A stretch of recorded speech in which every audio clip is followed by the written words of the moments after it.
திமுக அரசை கடிந்துரைத்து ஜூலை 4ஆம் நாள் கும்பகோணத்தில் மாபெரும் ஆர்ப்பாட்டம் நடைபெறும் என எடப்பாடி பழனிசாமி அறிவித்துள்ளார். எடப்பாடி பழனிசாமி வெளியிட்டுள்ள அறிக்கையில், ஆட்சிக்கு வந்தவுடன் மக்களுக்கு தேவைப்படும் எந்தவிதமான அடிப்படை வசதிகளையும் ஏற்படுத்தாத ஸ்டாலின் மாடல் அரசு பதவியேற்ற 2021ஆம் ஆண்டு கும்பகோணத்தை மாநகராட்சியாக அறிவித்ததாக குற்றம் சாட்டியுள்ளார்.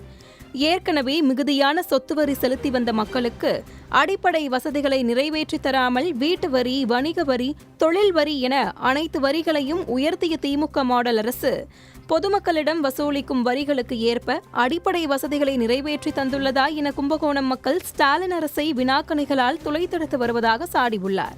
மாநகராட்சிகளின் செயலற்ற நிர்வாகங்களை கைகட்டி வேடிக்கை பார்க்கும் விடியா ஸ்டாலின் மாடல் அரசை கடிந்துரைத்தும், கும்பகோணம் மாநகராட்சியில் வசித்து வரும் மக்களுக்கு தேவையான அடிப்படை வசதிகளை ஏற்படுத்தாமல் பொதுமக்களை துன்பப்படுத்தும் கும்பகோணம் மாநகராட்சி நிர்வாகத்தை கடிந்துரைத்தும், ஜூலை 4ஆம் நாள் கும்பகோணத்தில் மாபெரும் கடிந்துரைப்பு ஆர்ப்பாட்டம் நடைபெறும் என எடப்பாடி பழனிசாமி அறிவித்துள்ளார்.